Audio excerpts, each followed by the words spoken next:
Hello, hello, writers. It is your teacher, your beloved teacher, Mrs. SJ, here on this Friday afternoon.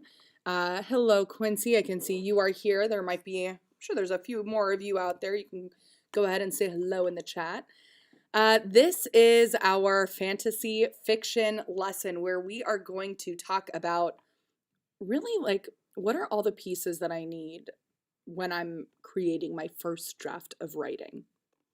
So take a look at the materials. Yes, this is quite a hefty list of materials that we have here, but nothing that is not out of your reach. So this really depends on if you've been doing your writing by hand or if you've been doing your writing in Google Documents.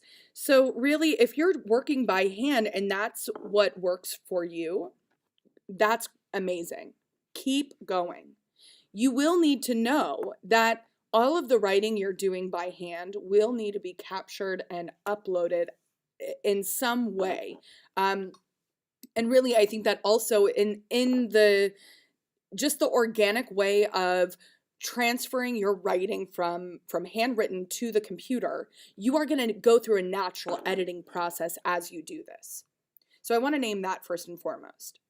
The second thing is that if you have been already typing your fantasy fiction draft story in your own Google document, you are able to upload that within the same section of our fantasy draft. So many of you have already noticed that I've created a blank document for you to capture all of your writing in. Now, some of you that might be a separate document. So when you go to press submit, there is a way for you to attach your Google document. So when it asks you if you would like to attach documents, you'll select Google Drive and your document should pop up under recent. So you won't have to necessarily copy and paste into the document I made you.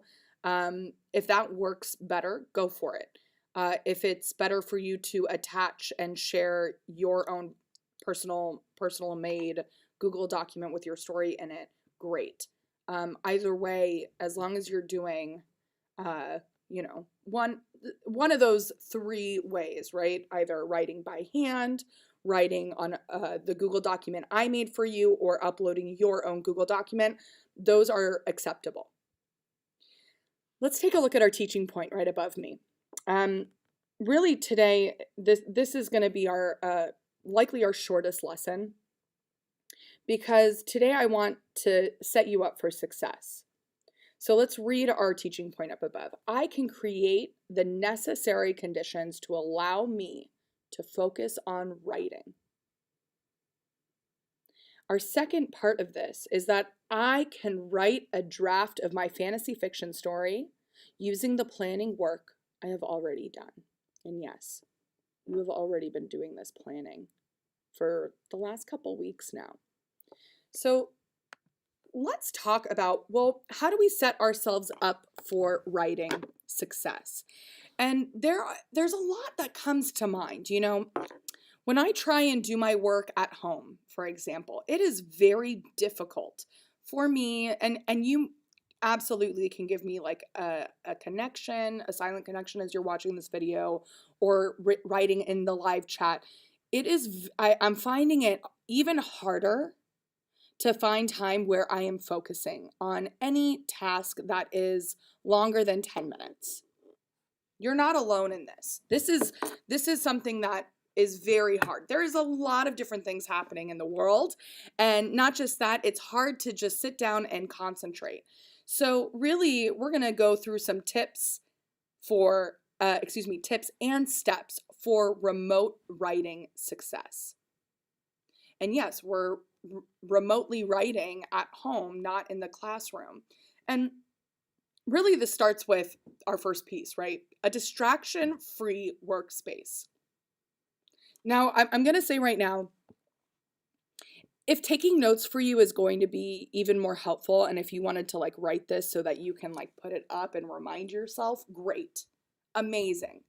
If it's going to be better that you just sit back and listen and start like really internalizing and saying, okay, I'm already doing this. This is my next step of what I need to work on. then that is also a great way to really bring yourself into this lesson.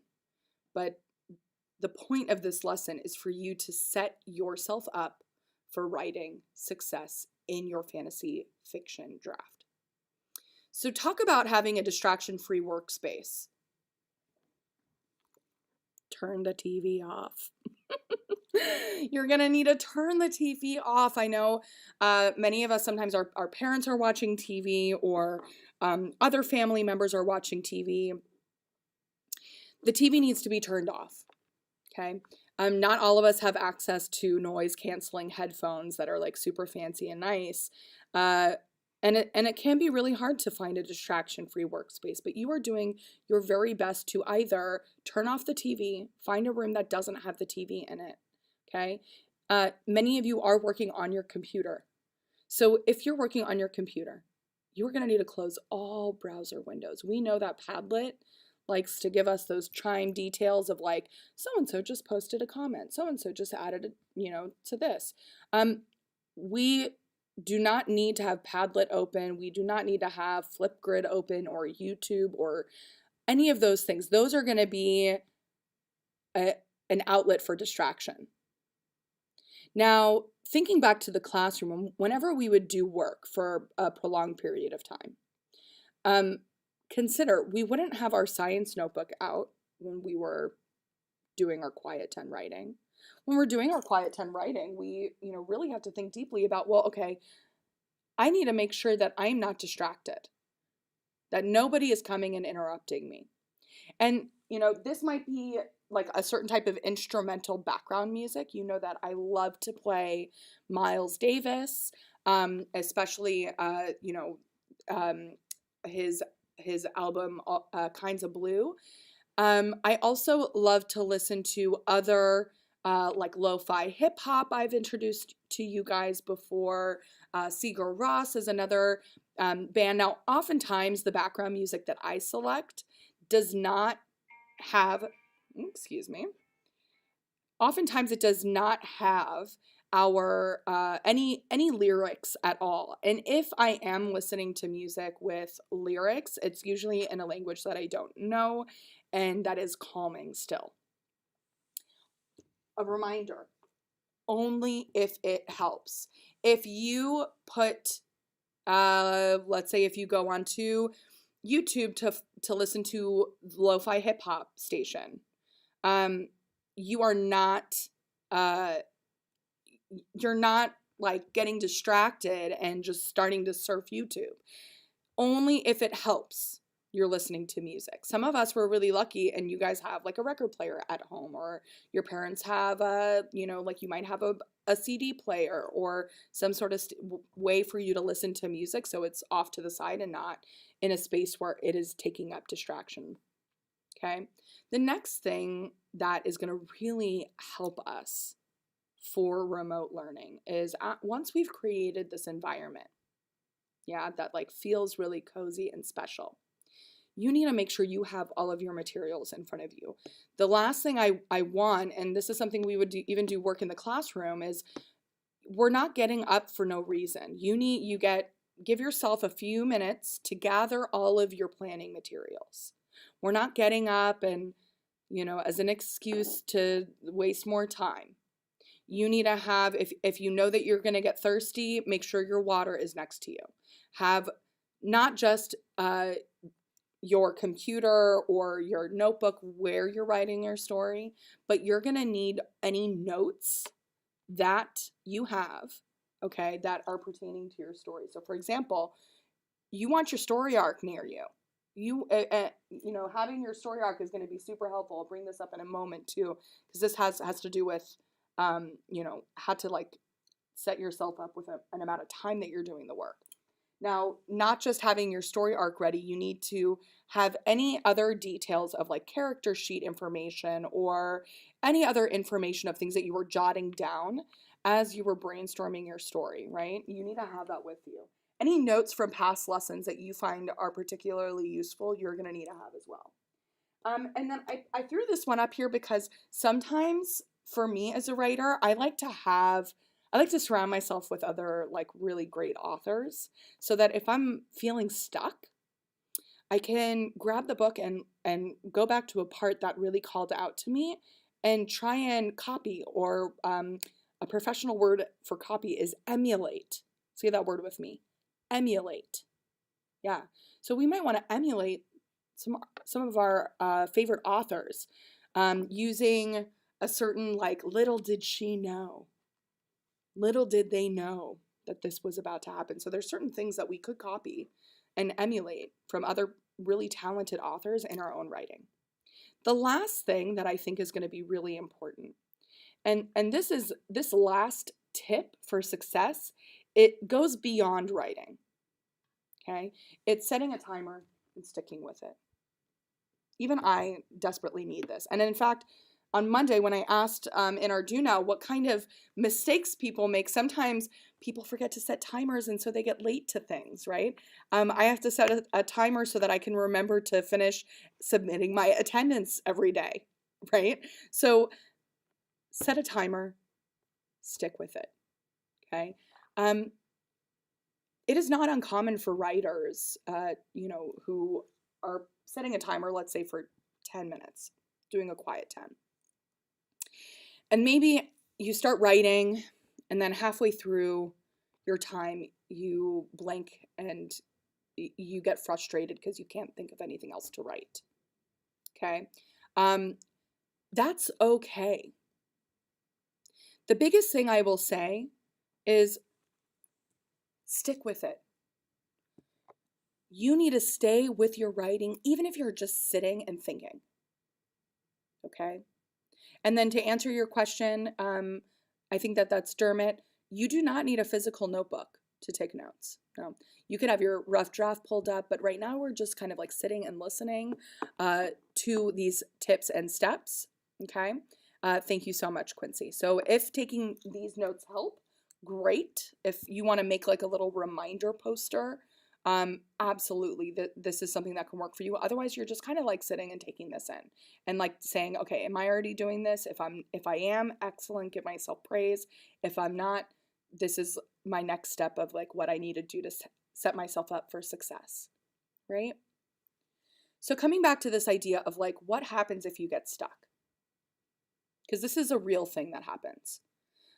There are a couple tips that I'm going to give to you if you get stuck. The first step is literally just sit and continue thinking. Stay true to that timer. In no way are you saying, oh, guess I'm done. I'm going to go play ST Math now. No. This is writing time. The worst thing you can do for yourself is give up and move on to another content area. Your piece of success is thinking, I need to stick with it even if I'm just sitting here and thinking. Okay? That's that first step, is maybe even taking that like, oh, I'm so frustrated right now because I can't write. Maybe use that as a moment for your character who's having a hard time. Maybe your character is someone who has a really hard time making decisions. Maybe your character is also supposed to write something down and is feeling the frustration of writer's block. You can get kind of meta with it and use your experience and bring that to your character. So that's the second thing. So sit with it. The second thing is use your own experience of writer's block to inform how your character is reacting or other characters might react. The third thing is revisiting your story arc. You know, we wrote down our story arc for a reason. You might get stuck on the climax, right? Not sure how to go about certain things. That's okay if you get stuck on the climax. You can come back and do some work in another section of your story arc. You might pop up and say, oh my gosh, I have the perfect ending. Maybe you're working on an ending and it makes you realize, wow, I want to make a big change to my story. Well, guys, this is your story. This is your world. You can make any change you want because this is your story. You might be in the middle of writing and say, wow, I actually want to change my character's name and backstory. That is okay. This is what writers do. So, the 3 steps if you get stuck: stick with your timer, write about the experience of frustration, but in the sense of your character. And the 3rd piece is go back to your story arc and really consider what are some other areas that I can kind of skip around and move around to. Okay. Now, the 4th piece is kind of what I mentioned earlier, which has to do with planning materials. You might have a book from an author that you really respect, and you might want to flip through and get some ideas from that book. Now, don't pick up and start reading where you've been leaving off for reading for pleasure, right? Reading for pleasure is not the same as using that book as inspiration for your own writing. Okay? Because if you start reading and you get into it and then your 10 minutes are spent reading and not using that book as a resource to help you with your writing. Okay? So it's a balance. Now, really, to wrap up our lesson today, many of you know that I posted that Google Doc, that blank Google document earlier this week. Well, that is your exit ticket for turning it, that you will be turning in today. Now, I'm not expecting you to turn it in like right after this lesson. You do have Makerspace at 1:30. And then for my writing group C, I will see you for writing. Now, let's say like 10 minutes go by and you're like, wow, I'm in it. I want to keep writing. Keep writing. Don't stop. Now, many of you know that during writing small groups, what we've been doing is having like protected writing time, right? I've been kind of giving us these steps of like how to support ourselves through writing and to be successful in our own writing. Now, let's say you're in writing group A and B, A or B, and you would like to come today just to have that distraction-free workspace. Maybe you want to get some, you have a question that you want to have answered, or just to run something by me. That absolutely is okay for you to come. Let's say you're in writing group C and right after Makerspace, you're like, I just want to write and write and write. Awesome. You can pop in for a second and say, Mrs. SJ, I'm just writing. I'll see you later. And I'll say, okay, great, excellent. Take it away. So with that, I am super proud of you guys. Writing group C is at right after Makerspace. Makerspace is from 1:30 to 2 o'clock. So writing group C is from 2 to 2:30. And then we have closing at 2:30. I also want to remind you that we have access to a timer. So some of us have phones, some of us have iPads. There is the, under your time, there's a timer and stopwatch. Now the timer I like because you can set it to count down from any amount of time, and it shows you how much time it is. There's other timers out there, but also I just want to say that in our virtual classroom, there is also a timer. It's the clock. Okay. I'm so proud of you guys. Happy writing. I cannot wait to read your rough drafts. Note, this is not the end of your writing. If you are like just at the beginning, that's okay. That's still a draft. We are going to have about another week and a half to continue working on our rough drafts, and we will be turning in our final draft towards the end of the month. Okay? Farewell. Have a great time in Makerspace, and I will see some of you at 2 o'clock and the rest of you at 2:30. Take care.